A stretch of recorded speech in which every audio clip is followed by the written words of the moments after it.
மொழிப்போர் ஈகையரை நினைவு கூறும் வகையில் மாநில உரிமைகளை வலியுறுத்தி நடைபெறக்கூடிய இந்த பொதுக்கூட்டத்தில் கலந்து கொள்ள அழைப்பு விடுக்கிற போது தோழர் குமரன் உள்ளிட்ட தோழர்கள்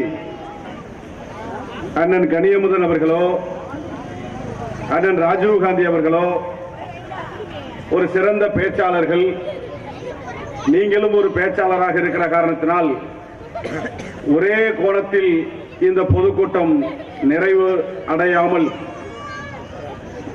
ஒவ்வொருவரும் ஒவ்வொரு தலைப்பையொட்டி பேசுவது இன்னும் பல்வேறு கருத்துக்களை நம்மிடையே பகிர்ந்து கொள்வதற்கு உதவியாக இருக்கும் என்று தோழர் குமரன் அவர்கள் வலியுறுத்தி இந்த பொதுக்கூட்டத்தில் இந்து ராஷ்டிரத்தை அமைக்கக்கூடிய முயற்சியை கண்டித்து அல்லது அந்த இந்து ராஷ்டிரம் என்கிற அந்த கருத்தியலை வலியுறுத்தி அதனுடைய விளைவுகளை வலியுறுத்தி நீங்கள் பேச வேண்டும் என்று தோழர் குமரன் அவர்கள் கேட்டுக்கொண்டார். அதன் அடிப்படையில் அந்த தலைப்புக்குள்ளாக ஒரு சில செய்திகளை சொல்லி நான் இங்கே விடைபெற விரும்புகிறேன்.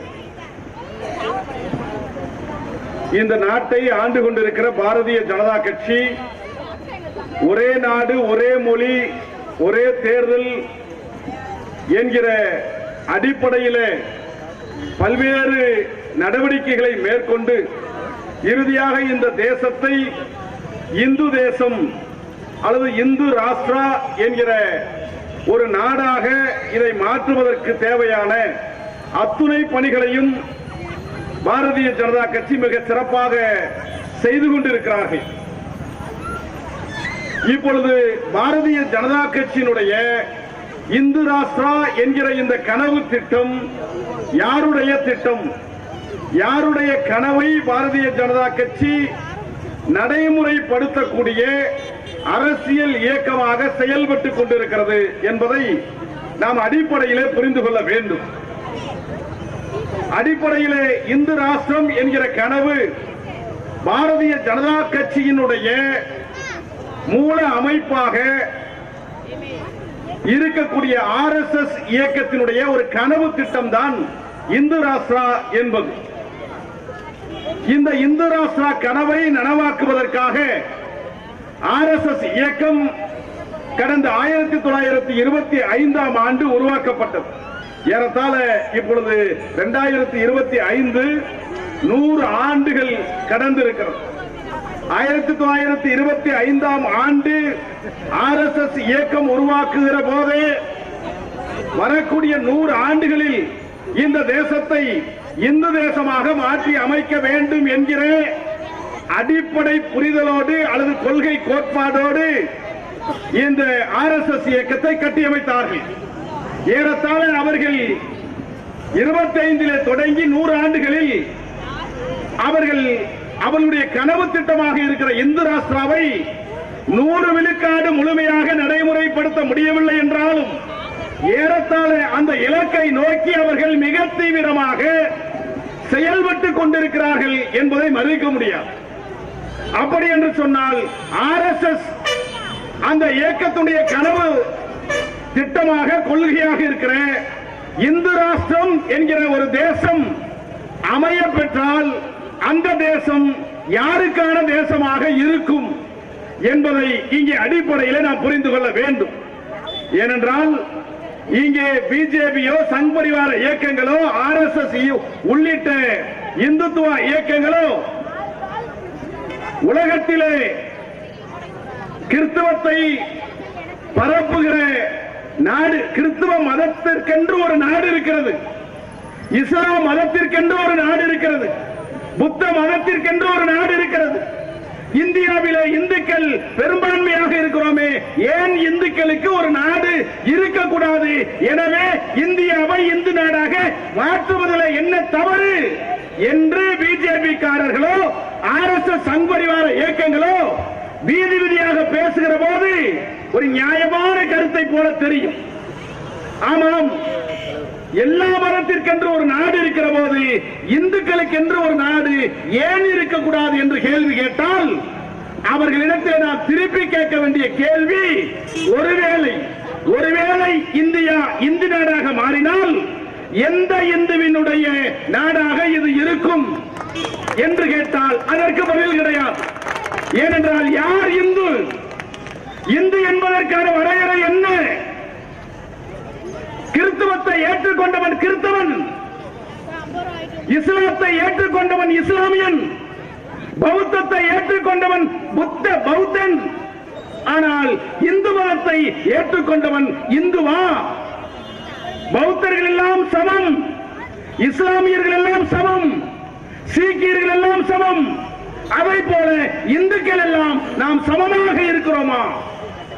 இந்துக்கள் என்றால் யார் என்பதற்கான வரையறையை சங் பரிவார இயக்கங்களே சொல்லுகிறார்கள்.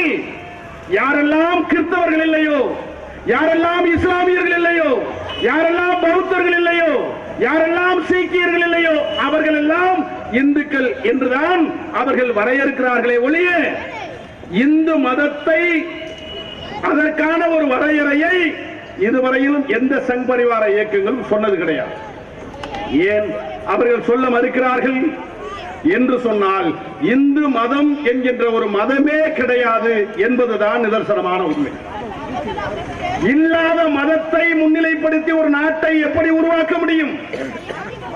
அப்படி என்று சொன்னால் அந்த கருத்தை நாம் புரிந்து கொள்வதிலே சில வரலாற்று அடிப்படைகளை நாம் சேகரிக்க வேண்டிய தேவை இருக்கிறது. இங்கே புரட்சிகர இளைஞர் முன்னணி ஒரு மகத்தான இடதுசாரி சிந்தனைகளை கொண்ட இயக்கம். தமிழகத்தினுடைய மூடை முடுக்குகளிலே எல்லாம் சாதியின் பெயரால், மதத்தின் பெயரால் யாரெல்லாம் பாதிக்கப்படுகிறார்களோ, யாரெல்லாம் தீண்டாமை கொடுமைகளுக்கு ஆளாக்கப்படுகிறார்களோ, அந்த கொடுமைகளுக்கு எதிராக முதலில் களத்திலே இறங்கி அந்த கொடுமைகளுக்கு எதிராக போராட்ட களத்தை கட்டியமைப்பதிலே புரட்சிகர இளைஞர் முன்னணி மிக முக்கிய பங்கை வகித்துக் கொண்டிருக்கிறது என்பதை யாராலும் மறுக்க முடியாது, யாராலும் மறுக்க முடியாது. தலித் இயக்கங்கள் பேச மறுக்கிற பிரச்சனைகளை கூட மிக துணிச்சலாக புரட்சிகர இளைஞர் முன்னணி பேசிக் கொண்டிருக்கிறது என்பதை விட போராடி கொண்டிருக்கிறது, அதை நடைமுறைப்படுத்திக் கொண்டிருக்கிறது என்பது நிதர்சனம். அப்படிப்பட்ட புரட்சிகர இளைஞர் முன்னணி ஒரு தேசிய இனத்தினுடைய விடுதலை அரசியலை முன்னெடுத்து செல்லுகிற புரட்சிகர இளைஞர் முன்னணி இன்றைக்கு மாநில உரிமைகளை பாதுகாப்பதற்கு ஒரு பொதுக்கூட்டத்தை இந்த இடத்திலே நாம் நடத்தி கொண்டிருக்கிறோம் என்று சொன்னால் மாநிலத்தினுடைய உரிமைகள் கொஞ்சம் கொஞ்சமாக காவு வாங்கப்பட்டுக் கொண்டிருக்கிறது. இந்த மாநில உரிமைகளை எல்லாம் பாதுகாக்க வேண்டும் என்று சொன்னால் அதான் ரொம்ப முக்கியம். ஒரு மாநில உரிமையை பாதுகாக்கணும்னா அதற்கு ஒரு மாநிலம் இருக்கணும், அதற்கு ஒரு மாநிலம் இருக்கணும். இப்ப மாநிலம் இருக்கு இல்லையா? இந்த மாநிலத்தை, இந்த மாநில அமைப்பு முறைகளை பிஜேபி ஏற்கவில்லை, RSS ஏற்கவில்லை. இந்த நாடு சுதந்திரம் அடைந்த பிறகு மொழி வழியாக மாநிலங்கள் உருவாக்கப்பட்ட போது அப்படி மொழி வழியாக மாநிலங்கள் உருவாக்கப்படக்கூடாது என்று எதிர்ப்பு தெரிவித்த ஒரே இயக்கம் RSS இயக்கம்தான். RSS இயக்கத்தினுடைய கொள்கைகளிலே, கோட்பாடுகளிலே மாநிலங்கள் என்ற ஒன்றே இருக்கக்கூடாது. இது ஒற்றை தேசமாக இருக்க வேண்டும், ஒற்றை ஆட்சியின் கீழே இருக்க வேண்டும் என்கிற அந்த கோட்பாடு தான் RSS கோட்பாடு. எனவே RSSக்கு இப்படி மொழி வழி அடிப்படையிலே மாநிலங்கள் இருப்பதே RSSக்கு எதிரான கோட்பாடாக இருக்கிறது. எனவே மாநிலங்கள் உரிமைகள் பாதுகாக்கப்பட வேண்டும் என்று சொன்னால், இந்த மாநிலங்கள் பாதுகாக்கப்பட வேண்டும் என்று சொன்னால் இந்த மாநில உரிமைகளுக்கு எதிராக யார் இருக்கிறார்கள், இந்த மாநில உரிமைகளுக்கு எதிராக யார் செயல்பட்டுக் கொண்டிருக்கிறார்கள் என்பதை புரிந்து கொள்ள வேண்டும். அப்படி புரிந்து கொள்ள வேண்டும் என்று சொன்னால் முழுக்க முழுக்க தேசிய இனங்களினுடைய அரசியலுக்கு எதிராக, மாநில உரிமைகளுக்கு எதிராக இன்றைக்கு பாரதிய ஜனதா கட்சியும் அதனுடைய ஆணிவேராக இருக்கிற RSS இயக்கமும் மிக தீவிரமாக இங்கே செயல்பட்டுக் கொண்டிருக்கிறார்கள். அந்த RSS இயக்கத்திலே இருக்கிற பல தலைவர்கள், அது கோல்வார்காராக இருக்கட்டும், மூஞ்சேவாக இருக்கட்டும், இவர்களுடைய கோட்பாடுகள் எல்லாம் இங்கே நான் சொன்னதை போல இந்து ராஷ்டிரா அமைக்க வேண்டும் என்கிற இந்த கோட்பாடுகளுக்கு அடிப்படை கூறுகளை, அடிப்படை சிந்தனைகளை விதைத்த தலைவர்கள் RSS இயக்கத்துடைய தலைவர்கள். அன்றைக்கு 1930களிலேயே RSS இயக்கத்தில் இருக்கக்கூடிய ஒரு தலைவர்களே மூஞ்சே என்கிற ஒரு தலைவர் இந்தியாவை இந்துமயமாக்கு என்று அன்றைக்கே பேசி அதற்கேற்ற மாதிரியான கட்டமைப்பை அவர்கள் தொடர்ச்சியாக முன்னெடுத்துக் கொண்டே இருக்கிறார்கள். ஆக இங்கே நாம் தெரிந்து கொள்ள வேண்டிய செய்தியாக நாம் எதை பார்க்க வேண்டும் என்று சொன்னால், இங்கு இருக்கிற இந்த அமைப்பு முறையை உடைத்து ஒரே நாடு ஒரே தேசம் என்கிற அந்த அமைப்பு முறையை உருவாக்குவதற்கு அத்துணை பணிகளையும் RSS அரசியல் பிரிவாக இருக்கிற பிஜேபி மிக நேர்த்தியாக செய்து கொண்டிருக்கிறார்கள். அப்படி ஏறத்தாழ இப்பொழுது 3வது முறையாக பிஜேபி ஆட்சிக்கு வந்திருக்கிறார்கள். இப்பொழுது 3வது முறையாக ஏறத்தாழ ஏற்கனவே 10 ஆண்டுகளிலே பிஜேபி என்ன சொல்லி ஆட்சிக்கு வந்தார்களோ அதை இன்று வரைக்கும் செய்யவில்லை என்பது வேறு. ஆனால் பிஜேபி கடந்த 2 முறை ஆண்ட போதிலும் சரி, இப்பொழுதும் சரி, இந்த இந்து ராஷ்டிரா என்கிற அந்த அமைப்பு முறைக்கு ஏற்றார் போல அந்த அமைப்பு முறையை ஏற்க மறுக்கக்கூடிய அரசியல் அமைப்பு சட்டத்தை மெல்ல மெல்ல சிதைக்கக்கூடிய பல சட்டங்களை, ஏறத்தாழ எண்ணற்ற சட்டங்களை உருவாக்கி அரசியல் அமைப்பு சட்டத்தை சிதைத்து முழுமையாக RSS அரசியல் அமைப்பு சட்டம் என்பது வேறு. இப்பொழுது இருக்கக்கூடிய அம்பேத்கரினுடைய அரசியல் அமைப்பு சட்டத்தின் அடிப்படையிலே இந்தியா இயங்கிக் கொண்டிருக்கிறது அல்லவா? இந்த அம்பேத்கர் எழுதிய அரசியல் அமைப்பு சட்டத்தை ஏற்க மறுக்கக்கூடிய இயக்கம் RSS இயக்கம். அப்படி என்றால் RSS இயக்கம் எந்த அரசியல் அமைப்பு சட்டத்தை கொண்டு வர வேண்டும் என்று நினைக்கிறார்கள் என்று சொன்னால், RSS இயக்கத்தினுடைய மனுதர்ம சட்டத்தை தான் இந்தியாவினுடைய அரசியல் அமைப்பு சட்டமாக கொண்டு வருவதற்கு தேவையான அத்துணை நடவடிக்கைகளையும் அவர்கள் நடைமுறைப்படுத்தி வருகிறார்கள். RSS மனுதர்ம சட்டத்தை நடைமுறைப்படுத்துவதற்கு அம்பேத்கரினுடைய அரசியல் அமைப்பு சட்டம் தடையாக இருக்கிறது. எனவே அம்பேத்கர் எழுதிய அரசியல் அமைப்பு சட்டத்தை உடைத்து சிதைத்து அரசியல் அமைப்பு சட்டத்தை நீர்த்து போக செய்து மெல்ல மெல்ல மறைமுகமாக மனுதர்ம சட்டத்தை கொண்டு வந்து நிரந்தரமாக மனுதர்ம சட்டத்தையே இந்த நாட்டினுடைய சட்டமாக நடைமுறைப்படுத்துவதற்கு தேவையான அத்துணை முயற்சிகளையும் அத்துணை சட்ட திருத்தங்களையும் அவர்கள் செய்து கொண்டிருக்கிறார்கள்.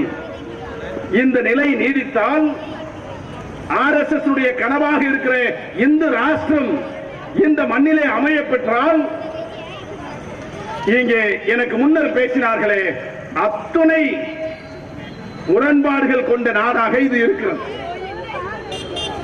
இங்கே இந்துத்துவா என்கிற கோட்பாடு அல்லது இந்து ராஷ்டிரா என்கிற கோட்பாடு எல்லாரும் சொல்றாங்க.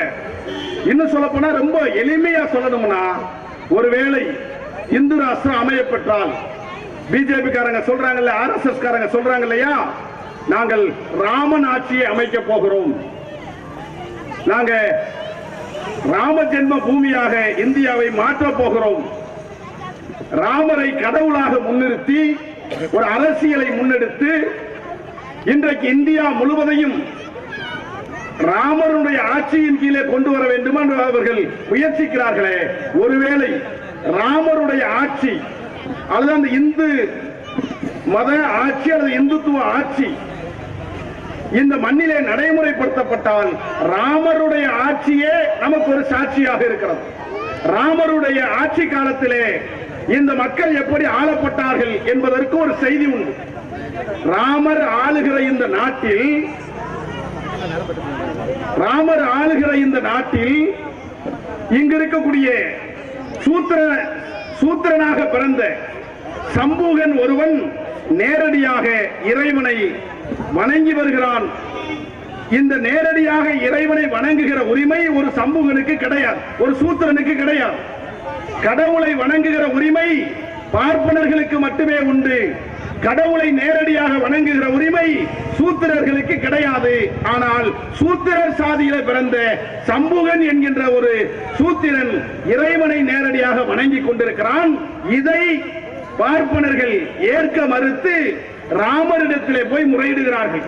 ராமா, உன்னுடைய ஆட்சியிலே மனுதர்ம கோட்பாட்டிற்கு எதிராக கடவுளை சூத்திரர்கள் வணங்கக்கூடாது என்கிற விதிமுறையை மீறி சம்புகன் என்கிற ஒரு சூத்திரன் இறைவனை நேரடியாக வணங்கிக் கொண்டிருக்கிறான். இதன் மூலமாக பிராமண குழந்தைகள் எல்லாம் செத்துக் கொண்டிருக்கிறார்கள். உங்கள் ஆட்சியிலே பிராமண குழந்தைகள் சாகலாமா? பிராமண குழந்தைகள் சாவதற்கு காரணம் சம்புகன் என்கிற சூத்திரன் இறைவனை நேரடியாக வணங்கிவிட்டான். எனவே சம்புகன் மீது நீங்கள் நடவடிக்கை எடுக்க வேண்டும் என்று ராமரிடத்திலே பிராமணர்கள் எல்லாம் சென்று முறையிடுகிறார்கள். பிராமணர்களுடைய முறையீடுகளை ஏற்றுக்கொண்ட ராமன், ஆமாம், என்னுடைய ஆட்சியிலே சூத்திரனுக்கு இறைவனை வணங்கக்கூடிய உரிமை கிடையாது, எப்படி அவன் வணங்கலாம் என்று சொல்லி விசாரணையே இல்லாமல், ஏன் எதற்கு என்று கேள்வியை கேட்காமல் நேரடியாக ராமன் வந்து சம்புகனை அவனுடைய தலையை வெட்டி கொலை செய்கிறான். இதுதான் ராமருடைய ஆட்சியிலே நடந்தது. அப்படி என்று சொன்னால் ராமன் ஆட்சியிலே சூத்திரர்கள் இறைவனை வணங்க முடியாது. ராமர் ஆட்சி என்பது மனுதர்ம சட்டத்தின் அடிப்படையிலே ஆளக்கூடிய ஆட்சி. எனவேதான் ராமர் ஆட்சி என்பதும் இந்து ராஷ்டிரா என்பதும் இந்த சமூகத்திலே சூத்திரர்களுக்கு எதிரான ஆட்சியாக அது இருக்கும். சூத்திரர்கள் என்றால் யார்? இங்கே இருக்கிற நாமெல்லாம் ஆண்ட சாதிகள் என்று சொல்லிக் கொள்கிறோமே, நாங்கள் எல்லாம் உயர்ந்த சாதிகள் என்று சொல்கிறோமே, இந்த சாதிகள் எல்லாம் சூத்திர சாதிகள் பட்டியலிலே வருகிறார்கள். இங்கே சாதிய அடிப்படையில் இயங்குகிற எல்லாரும், இன்னும் சொல்ல போனால் நாமெல்லாம் கீழ் சாதி என்று சொல்லக்கூடிய பட்டியல் சாதிக்காரர்கள் கூட வர்ண முறையிலே அந்த சூத்திர பட்டியலிலே கிடையாது. இவர்கள் எல்லாம் வர்ணத்தை சார்ந்தவர்கள், அவர்கள் அவர்ணத்தை சார்ந்தவர்கள், பஞ்சமர்கள். இந்த பட்டியலை விட்டு 5ஆம் பட்டியலாக மாற்றப்பட்டவர்கள். ஆக சூத்திரர்கள் என்று மனுதர்ம சட்டத்திலே நேரடியாக சொல்லப்பட்டவர்கள் இங்கு இருக்கக்கூடிய பிற்படுத்தப்பட்ட, மிக பிற்படுத்தப்பட்ட சாதியை சார்ந்தவர்கள், எல்லா சாதியை சார்ந்தவர்கள். இவர்கள்தான் சூத்திரர்கள் என்று மனுதர்ம சட்டத்தில் சொல்லப்பட்டிருக்கிறது. எனவேதான் இந்த சூத்திர பட்டத்தை ஒழிக்க வேண்டும் என்பதற்காக தந்தை பெரியார் இந்த சூத்திர பட்டத்தை ஒழிப்பதற்காக தன் ஆயுள் முழுவதும் வீதியிலே இறங்கி போராடினார். இந்த சூத்திர பட்டம் ஒழிய வேண்டும் என்று சொன்னால் அதை பாதுகாக்கிற சாதிய அமைப்பு முறை ஒழிய வேண்டும். சாதிய அமைப்பு முறை ஒழிய வேண்டும் என்று சொன்னால் சாதிய அமைப்பு முறையை பாதுகாக்கிற மத கோட்பாடுகள் ஒழியப்பட வேண்டும். மதத்தை பாதுகாக்கிற கடவுள் ஒழிக்கப்பட வேண்டும் என்று தந்தை பெரியார் ஏன் சொன்னார் என்று சொன்னால், கடவுளால், மதத்தால், சாதியால் இங்கிருக்கிற சகோதரர்கள் பிளவுண்டு கிடக்கிறார்கள். இவர்களுடைய ஒற்றுமைக்கு தடையாக சாதி இருக்கிறது. அந்த சாதியை ஒழிப்பதற்காகத்தான் தந்தை பெரியார் மிக தீவிரமாக இங்கே களத்திலே போராடினார்கள். அந்த அடிப்படையிலே போராடுகிற தலைவர் மீது, தந்தை பெரியார் மீது இன்றைக்கு எண்ணற்ற விமர்சனங்கள். பெரியார் சந்திக்காத விமர்சனங்களே கிடையாது. இன்றைக்கு பெரியாரை யாரோடு முன்னிறுத்துகிறார்கள் என்று எனக்கு முன்னால் பேசிய தோழர்கள் சொன்னார்கள். அதற்கான ஒரு மேடை இருக்கிறது, அதற்கான ஒரு களம் இருக்கிறது. அந்த களத்தை நாம் சந்தித்துக் கொள்ளலாம். ஆனால் இதையெல்லாம் எந்த அடிப்படையிலே நாம் பார்க்க வேண்டும் என்கிற அந்த கோணத்திலே இருந்து பார்க்கிறோம் என்று சொன்னால், இந்து ராஷ்டிரம் என்பது, இந்து மத மயமாக்கல் என்பது ஒட்டுமொத்த தமிழ் சமூகத்திற்கும் அல்லது ஒட்டுமொத்த சூத்திர சாதிகளை சார்ந்த நாம் அனைவருக்கும் ஒரு ஆபத்தான ஒரு அரசியலாக அது இருக்கிறது. எனவே அதை ஒழிக்க வேண்டும் என்று சொன்னால் நாம் அந்த கருத்தை விதைக்கிற RSS அரசியல் பிரிவாக இருக்கிற பிஜேபியை நாம் அடையாளம் காணாமல் இந்த கோட்பாடுகளுக்கு எதிராக நாம் போராட முடியாது. எதிரி யார் என்றே தெரியாமல் எப்படி போராட முடியாதோ அதை போலத்தான் இந்து ராஷ்டிரத்தை நாம் எதிர்க்க வேண்டும் என்று சொன்னால் இந்து ராஷ்டிரத்தை நடைமுறைப்படுத்த துடிக்கிற RSSக்கு எதிராக நாம் போராட வேண்டிய தேவை இருக்கிறது.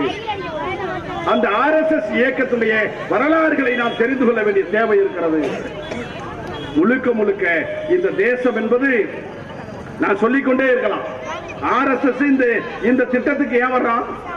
RSS இந்த கோட்பாடை நடைமுறைப்படுத்த ஏன் துடிக்கிறான்? இந்தியா முழுவதும் இருக்கக்கூடிய பார்ப்பனர்கள் ஒரு தேசிய இனத்துடைய வரையறைக்குள்ளே அவர்கள் வரவில்லை. இப்பொழுது இந்தியாவில் பல மொழி பேசுற பல நாடுகள் பல தேசிய இனங்கள் இருக்கிறாங்க. இப்போ தமிழ் தேசியம் என்கிற ஒன்று பிரிகிறது என்று வைத்துக் கொள்ளுங்கள். மொழி அடிப்படையில் இருக்கிற இந்த தேசிய இனங்கள் எல்லாம் தனித்தனியாக பிரிக்கப்பட்டால் பார்ப்பனர்களுக்கென்று ஒரு நாடு இங்கே இருக்காது. பார்ப்பனர்களுக்கென்று ஒரு மொழிவழி தேசிய இனங்கள் இங்கே கிடையாது. எனவே பார்ப்பனர்கள் இங்க இருக்கிற மொழிவழி தேசிய இனங்களை எல்லாம் ஒழித்துவிட்டு தான் ஆட்சி அதிகாரத்திலே தன்னுடைய சிந்தனையாக இருக்கிற பார்ப்பன பணியா சிந்தனைகளை இந்த மண்ணிலே நடைமுறைப்படுத்த வேண்டும் என்று சொன்னால் இந்த தேசிய இனங்களுடைய உரிமைகளும் இந்த தேசிய இனங்களும் ஒழிக்கப்பட வேண்டும் என்கிற கோட்பாட்டிலே RSS இயக்கம் உருவாக்கப்பட்டு மெல்ல மெல்ல தேசிய இனங்களையும் தேசிய இனங்களுடைய உரிமைகளையும் இந்த RSS இயக்கம் தொடர்ச்சியாக பறித்து வருகிறது. அந்த RSS இயக்கத்திற்கு எதிராக அந்த RSS பார்ப்பனர் தேசத்தை அல்லது இந்து தேசம் என்பதும் பார்ப்பனர், நான் தான் சொன்னேன் இந்து தேசம் ஒன்று அமைக்கப்பட்டா எந்த இந்துக்குன்னு கேட்டோம் இல்லையா, எந்த இந்துக்கு என்று சொன்னால் இந்துக்கள் என்பதே ஒன்று கிடையாது. ஆனால் இல்லாத பார்ப்பனர்களுடைய தேசத்தை தான் மறைமுகமாக இந்து தேசமாக அவர்கள் இங்கே கொண்டு வர முயற்சிக்கிறார்கள். அந்த பார்ப்பனர்களுடைய நாடாக இதை கட்டியமைக்க அவர்கள் முயற்சிக்கிறார்கள். இதை நாம் சரியாக அடையாளம் காண வேண்டும் என்று சொன்னால் RSS இயக்கத்தை அதனுடைய கிளை அமைப்புகளாக இருக்கிற சங் பரிவார இயக்கங்களுடைய கோட்பாடுகளை நாம் அடையாளம் காண வேண்டிய தேவை இருக்கிறது. இந்த தேவையை சரியாக அடையாளம் கண்டு இந்த கோட்பாடுகளை சரியாக அடையாளம் கண்டு இந்தியாவிலே பல தலைவர்கள் உருவானார்கள். அப்படி அந்த RSS இயக்கம் அல்லது அதனுடைய அஜெண்டாவாக இருக்கிற அந்த திட்டத்தை தேசிய இனங்கள் உரிமைகளையோ அல்லது மொழி உரிமைகளை பறிக்கத்தான் 30களிலே இந்தியை ஆட்சி மொழியாக கொண்டு வந்தார்கள். இந்தியை இந்த தேசத்தினுடைய மொழியாக இந்திய நாட்டினுடைய மொழியாக நடைமுறைப்படுத்தவர்கள் முயற்சித்தார்கள்.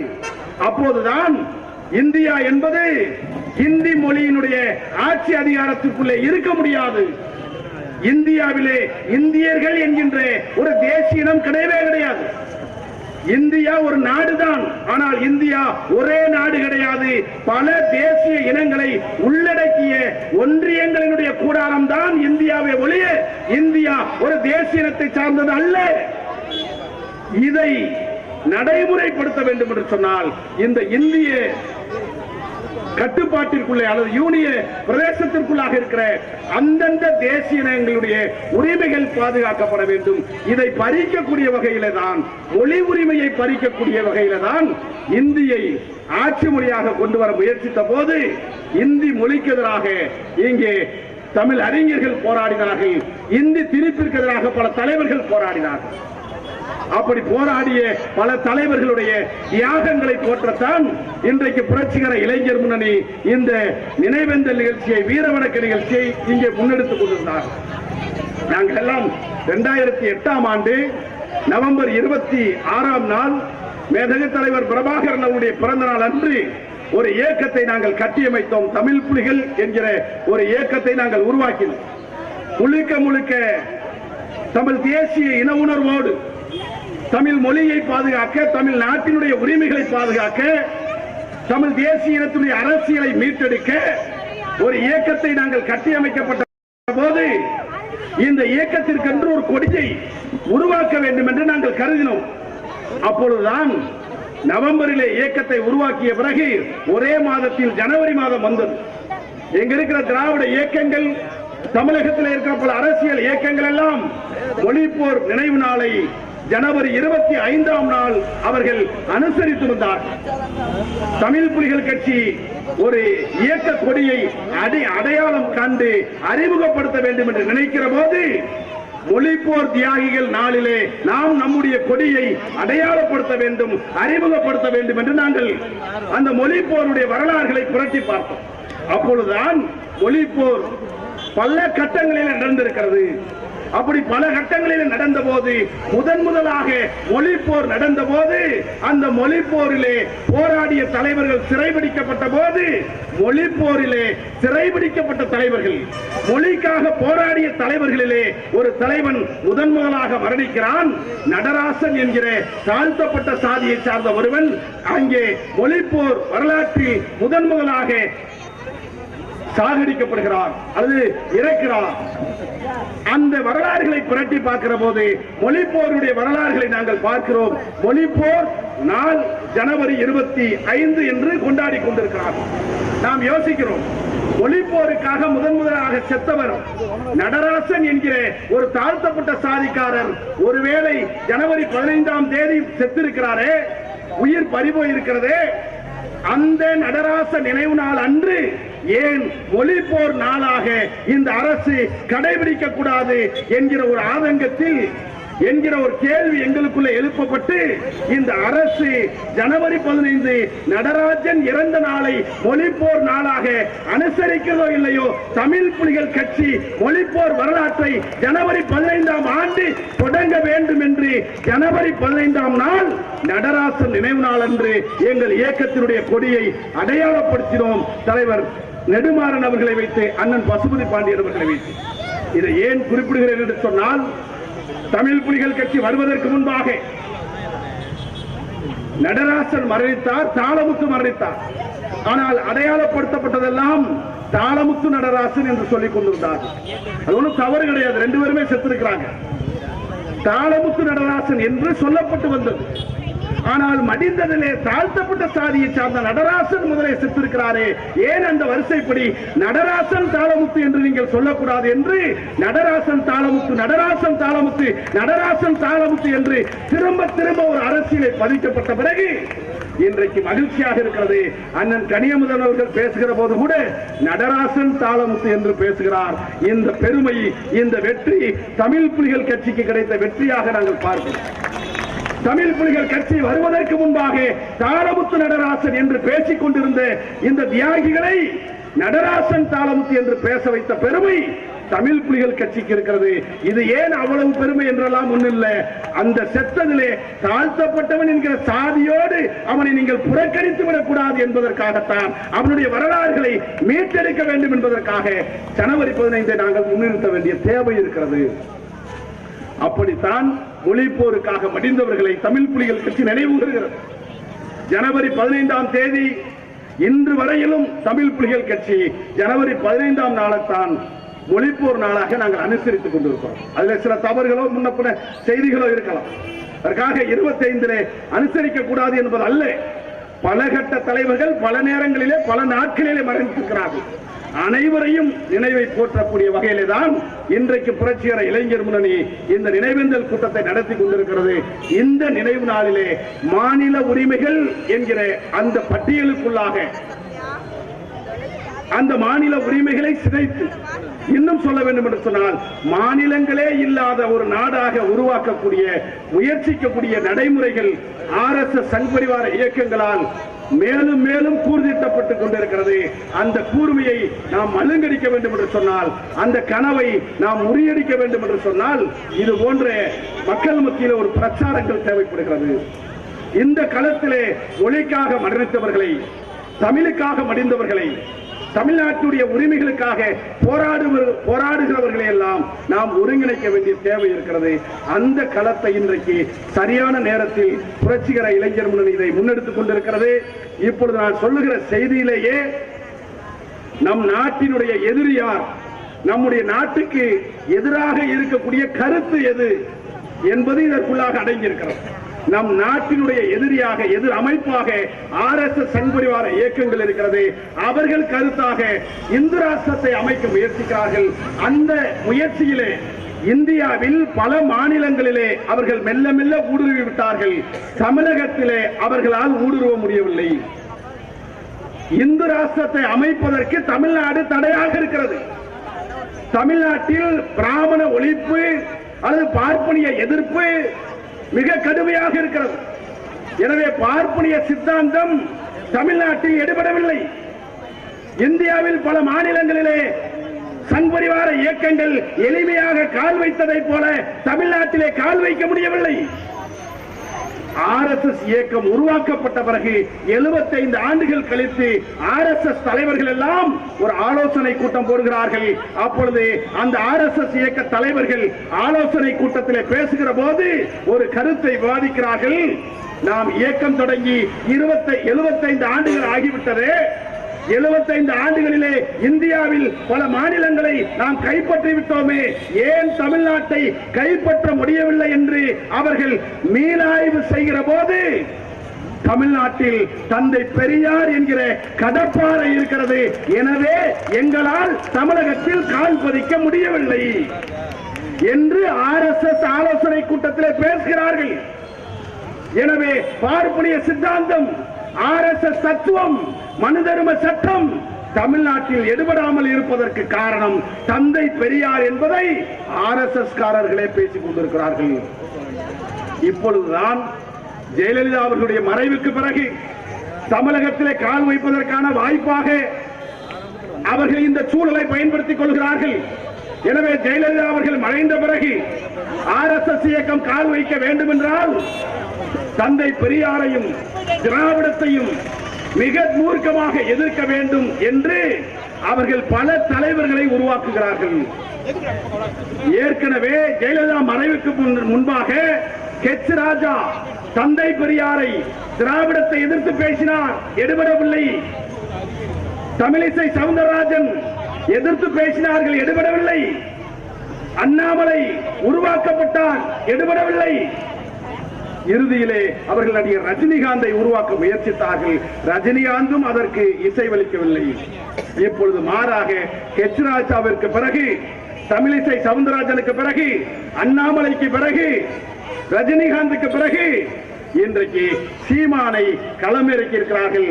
சீமானுக்கு கொடுக்கப்பட்ட அஜெண்டா திராவிடத்தையும் பெரியாரையும் இழித்து பேசுவது, அதை ஒழித்து கட்டுவதற்கு தேவையான நடவடிக்கைகளை மேற்கொள்வது. நான் இந்த இடத்திலே சீமானவர்களாக இருக்கலாம், கெச் ராஜாவாக இருக்கலாம், அவர்களுக்கு ஒன்றை மாத்திரம் சொல்கிறேன்.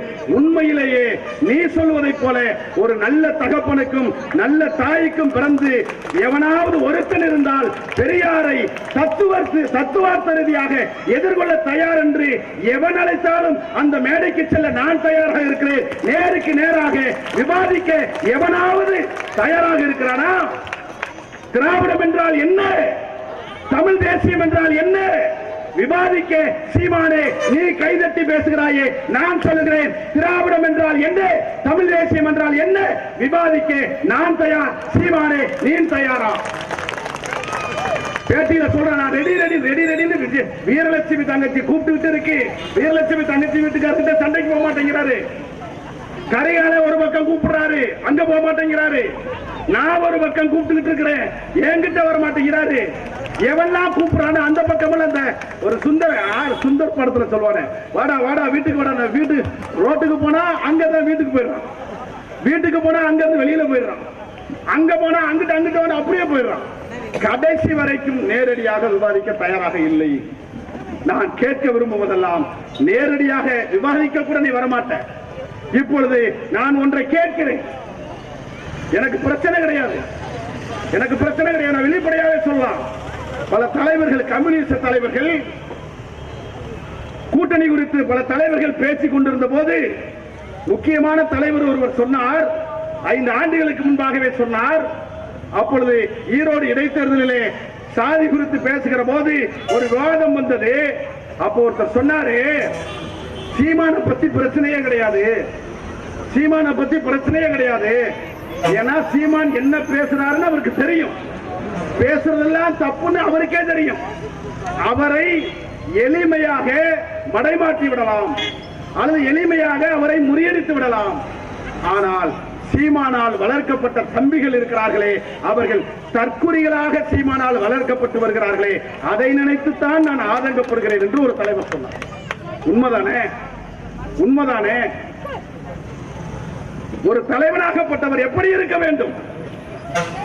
நாட்டில் நடக்காது. எவ்வளவு கேவலமா! நேற்று நண்பன் பேசினாரு, நாம் தமிழர் கட்சியில ஃப்ரெண்ட் இருக்கான், பேசுறான். ஒண்ணுமே இல்லை. நான் ஒரே கேள்வி கேட்டேன், சீமான் கையெழுத்து போட்டால் உலக நாடுகளிலே குடியுரிமை தருகிறார்களாமே, எனக்கு சீமானிடத்திலே கையெழுத்து பெற்று ஒரு குடியுரிமையை பெற்று தர முடியுமான்னு கேட்டேன். சீமான் கையெழுத்து போட்டா குடியுரிமை தருவான்னு நம்பி கைதட்டான்.